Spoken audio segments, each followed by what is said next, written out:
dass man einfach wieder ein bisschen nachdenkt, von wo die Lebensmittel herkommen. Wir haben Most und Saft haben wir immer gemacht, privat für uns halt. Und dann hat sich das wieder so entwickelt, dass wir gesagt haben, jetzt kommen da die Parallfahrer, jetzt brauchen wir ein bisschen mehr Most, ein bisschen mehr Saft. Dann haben wir wieder ein bisschen mehr produziert. Und so hat sich das bis jetzt eigentlich entwickelt, dass wir halt geschaut haben, dass wir so viel wie selber, alles selber machen können. Weil das auch der Gast einfach schätzt, dass man das selber hat und er kann das auch mitvollziehen.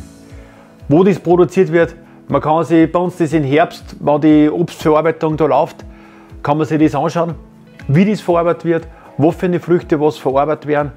Und die sind da eigentlich recht begeistert, was man für eine Früchte alles selber verarbeiten kann und aus was man aus einer Frucht alles machen kann.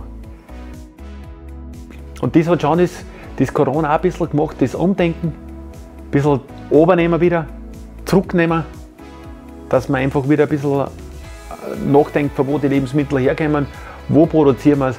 Und das ist dann schon so, wie wir gesagt haben, wir wollen eben auch bei dem Eis, was wir machen, trotzdem regional bleiben. Wir wollten zuerst das Eis selber produzieren, aber wir machen sehr hochwertige Sachen und da bin ich zu einem Profi gegangen, der was das wirklich aus Liebe und Leidenschaft macht und dem bringen wir das und durch das wird das dann eigentlich auch so gut. Und er hat auch Freude damit, dass er gute Früchte kriegt zum Verarbeiten und wir haben auch Freude, dass wir ein gutes Eis kriegen und der Gast sagt, ey, ein Wahnsinn, so ein Eis habe ich überhaupt noch nie gegessen. Was ist das? Dann sagen wir, ja, das ist nur Natur, da ist nichts drinnen. Wir haben keine 50 Sorten nicht. Angefangen von ein Schlümpfe-Eis oder das und das. Es wird alles seine Berechtigung haben. Aber vom Geschmack her, wenn du 6, 7 Sorten hast, ist das ja für uns ausreichend. Und das Eis sollte halt gut sein. Um das geht's. Weil die Größe von der Auswahl ist öfter nicht das Entscheidende.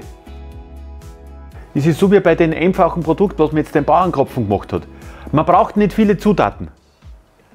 Und man kann sich selber versorgen. Das Mehl, Eier, das hat man. Dann tut man vielleicht weniger Zucker rein, dann schmeckt der halt vielleicht nicht so gut. Aber man hat das selber da. Und früher haben sie auch das gehabt. Sie haben so Speisen gemacht, was sie selber gehabt haben, die Landwirte. Und wo sie so wenig wie möglich zukaufen müssen haben. Und sie haben sich damit versorgt. Das war eigentlich das, wo man wieder ein bisschen zurückgeht und sagt, was braucht eigentlich der Landwirt oder der Mensch wirklich?